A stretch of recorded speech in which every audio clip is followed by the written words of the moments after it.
Good morning student. आज हम Bihar board class 10वीं के एक और काव्य खंड का अध्ययन करेंगे जो कुंवर नारायण के द्वारा लिखा गया एक वृक्ष की हत्या है। इस पाठ की पूरी जानकारी के लिए आप वीडियो में अंत तक बने रहें। एक बार फिर से आप सबका स्वागत है मेरे संस्कृत मार्ग पीसीसी चैनल में। तो चलिए अब हम लेखक परिचय को देखते हैं। कुंवर नारायण का जन्म 19 सितंबर 1927 ईस्वी में लखनऊ उत्तर प्रदेश में हुआ था। यानी उत्तर प्रदेश का जो राजधानी है लखनऊ, और लखनऊ में एक शहर है फैजाबाद। यानी इनका जो जन्म हुआ था वो उत्तर प्रदेश के लखनऊ फैजाबाद में हुआ था। इनका मृत्यु 15 नवंबर 2017 ईस्वी में हुआ था। प्रिय विद्यार्थियों, बुक में इनके माता और पिता का नामों का वर्णन नहीं किया गया है और मृत्यु का वर्णन भी नहीं किया गया है। फिर भी इनका जो मृत्यु हुआ था वो 15 नवंबर 2017 में हुआ था। इन्होंने कविता लिखने की शुरुआत सन 1950 के आसपास की थी।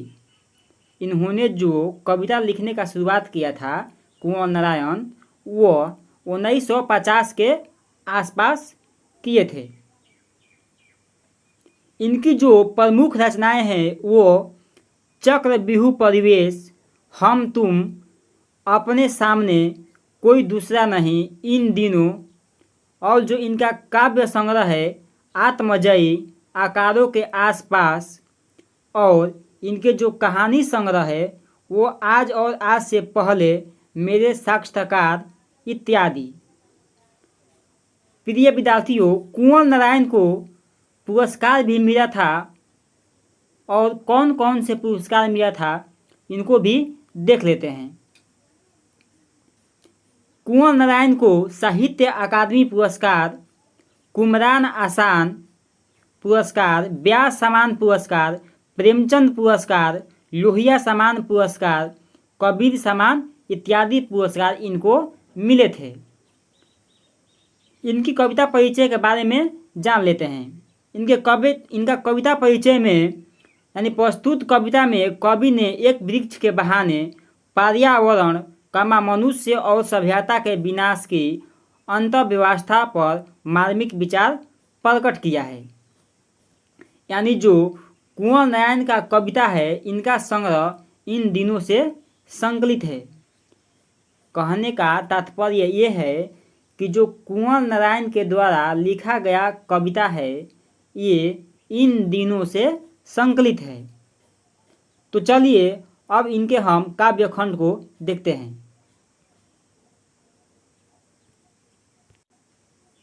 प्रिय विद्यार्थियों, आप काव्य खंड को अपने पास बुक रख लीजिए और ध्यान से देखिएगा तो आपको बिल्कुल ये कहानी समझ आएगी। अब की घर लौटा तो देखा वह नहीं था, वहीं बूढ़ा चौकीदार वृक्ष जो हमेशा मिलता था घर के दरवाजे पर तैनात। कहने का मतलब है कि कवि कहते हैं कि जब वो परदेश से घर लौटते हैं तो अपने घर के सामने वाले पेड़ को न देखकर वह सोच में पड़ जाते हैं कि आखिर वो पेड़ गया कहाँ। जो कवि कुंवर नारायण है, जो वो परदेश से लौटते हैं तो अपने घर के सामने वाले पेड़ को न देखकर वो आश्चर्यचकित होते हैं कि आखिर वो पेड़ गया कहाँ। क्योंकि वो जब भी कभी घर आते थे तो उस पेड़ को चौकीदार की तरह तैनात पाते थे। यानी जब भी वो परदेश से घर आते थे तब पेड़ उनको एक चौकीदार की तरह लगता था, जैसे कि कोई मतलब कि द्वार पर चौकीदार खड़ा हो। ऐसे ही कटगरी के जो पेड़ था उसके द्वार पर खड़ा था, इसीलिए पेड़ को वो चौकीदार से उपमा देते हैं। आगे है, पुराने चमड़े का बना उसका शरीर, वहीं सख्त जान, झुर्रियादार खुरदरा तना, मैला कुचैला राइफल सी एक सूखी डाल, एक पगड़ी फूल पत्तीदार, पाँव में फटा पुराना जूता, चरमराता लेकिन अकड़बल बूता। यहाँ कवि कहते हैं कि वह पेड़ यानी पुराने चमड़े यानी जो पेड़ था ना वो मतलब कि बहुत पुरान हो गया था। और वहीं कहते हैं कि वह पेड़ अधिक दिनों के होने के कारण अपना जो उसका जो हरापन था वो खो चुका था और उसकी जो डालें थी वो भी सूख गई थी, पत्ती भी उसके झड़ गए थे, लेकिन पेड़ का ऊपरी भाग फूल पत्ती से युक्त था जो पगड़ी के समान प्रतीत हो रहा था। पेड़ पुराना होने के कारण उसका जो तना था वो खुरदरा था। हर मुश्किल में वह पेड़ सैनिक होकर बहादुर के सामने खड़ा रहता था। यानी कि पेड़ की कंडीशन जो था वो बहुत जर्जर था। जर्जर का मतलब ये कि एक तो मैला कुचैला यानी वो पुरान हो गया था। दूसरी बात है कि जो उनके नीचे का जड़े था उस पर मतलब कि जो मिट्टी का अवशेष होता है वो भी हट गया था। बस सिर्फ था तो केवल उसके पगड़ी यानी उसके मतलब कि जो सर वाली भाग होती है उस पर कुछ पत्तियां लगी हुई थी। फिर भी वो सैनिक होकर यानी बहादुर के समान खड़ा रहता था, लेकिन फिर भी वो मतलब कि गिरता नहीं था, वो खड़े ही रहता था। प्रिय विद्यार्थियों, इन सब के अर्थों को एक बार आप स्क्रीनशॉट ले लीजिएगा। आगे लिखा है कि धूप में, बारिश में, गर्मी में, सर्दी में हमेशा चौंकाना अपनी खाकी वर्दी में। अर्थात कवि का कहने का तात्पर्य ये है कि वह बूढ़ा जो वृक्ष था वो गर्मी में भी और सर्दी में भी और इसके उपरांत वो बरसात में भी हमेशा चौकीदार की तरह खाकी वर्दी में अर्थात छाल नष्ट होने के कारण हल्के पीले रंग का दिखाई पड़ता था। कहने का मतलब है कि वो जो बूढ़ा वृक्ष था वो गर्मी में भी, सर्दी में भी और बरसात में भी वो हमेशा चौकीदार की तरह काम करता था। उसकी और खाकी वर्दी थी वो चौकीदार की तरह ही हो गई थी। जैसे खाकी वर्दी मटमैला रंग का हो जाता है वैसे ही उसका जो छाल था वो भी मटमैला रंग का हो गया था और उसके छाल नष्ट होने के कारण उसका जो रंग था वो हल्का पीला हो गया था, यानी हल्का उसमें पीलापन आ गया था। आगे देखते हैं, दूर से ही ललकारता कौन, यानी जो पेड़ है ना वो दूर से ही ललकार रहा है कि कौन, यानी तुम कौन हो। तो मैं जवाब देता दोस्त।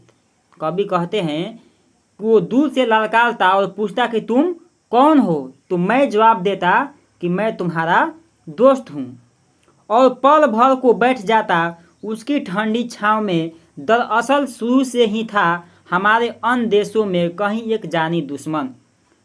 कहने का कवि का मतलब है कि जब मैं पेड़ के समीप पहुंचता था तब वह दूर से ही चौकीदार की तरह सावधान करता था। जैसे चौकीदार सावधान करते हैं ना कि ठहरो, कहाँ जा रहे हो, तो उसको समुचित उत्तर देना पड़ता है, तब वो एंट्री कराता है उस दरवाजे से। तो वहीं कवि बोल रहे हैं कि जब मैं पेड़ के समीप पहुंचता था तब वो दूर से ही चौकीदार की तरह सावधान करता था। इसलिए कि जैसे चौकीदार आने वाले से जानकारी लेने के लिए पूछता है वैसे ही वह पेड़ कवि से जानना चाहता है कि वो कौन है। तब कवि जो कवि हैं कुंवर नारायण वो अपना दोस्त बताते हुए उसकी जो शीतल छाया ठंडी है ना उसमें सोने लगते हैं।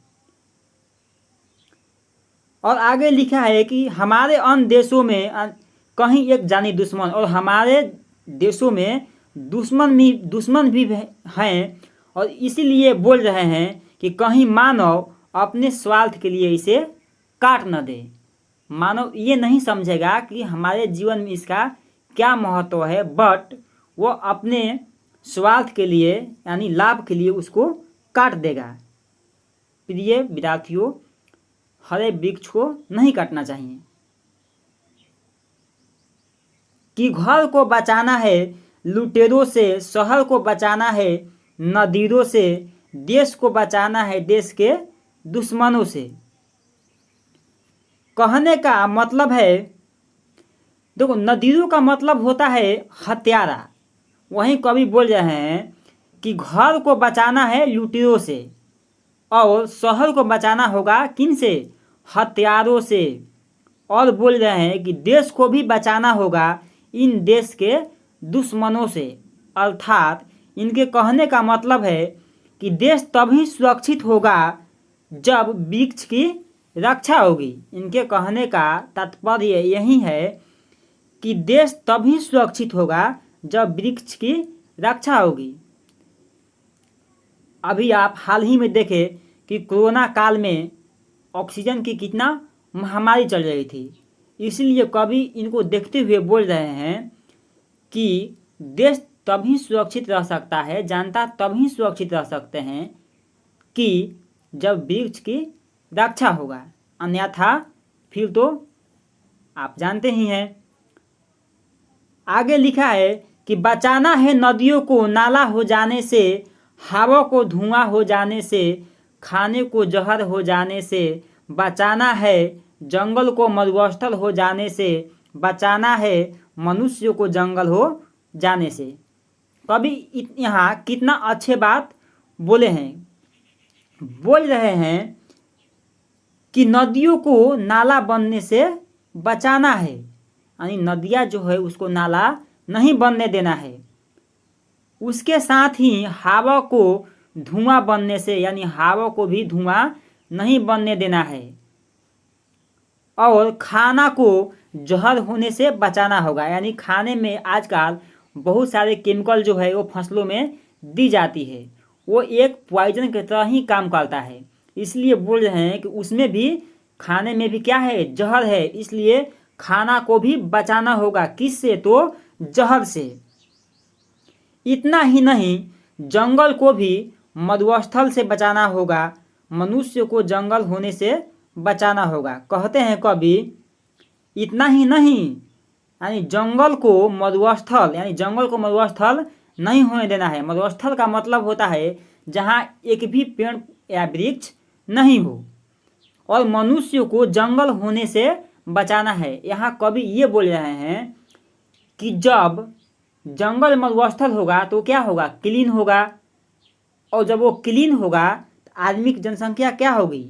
बढ़ेगी। तो आदमी फिर क्या हो जाएंगे? जंगल हो जाएंगे। जब आदमी की जनसंख्या सर्वाधिक बढ़ने लगेगी तो क्या लगेंगे? एक जंगल के समान ही तो लगेंगे। इसलिए जब तक पेड़ की रक्षा नहीं होगा तब तक मनुष्य कुशल नहीं हो सकता।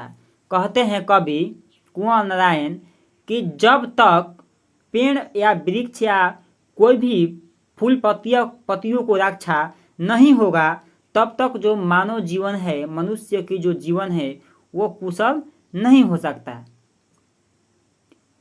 प्रिय विद्यार्थियों, यहाँ मेरी वीडियो समाप्त होता है। यदि यह वीडियो आपको पसंद आई हो तो और भी वीडियो पाने के लिए आप मेरे चैनल को लाइक और सब्सक्राइब करना न भूलें। एक और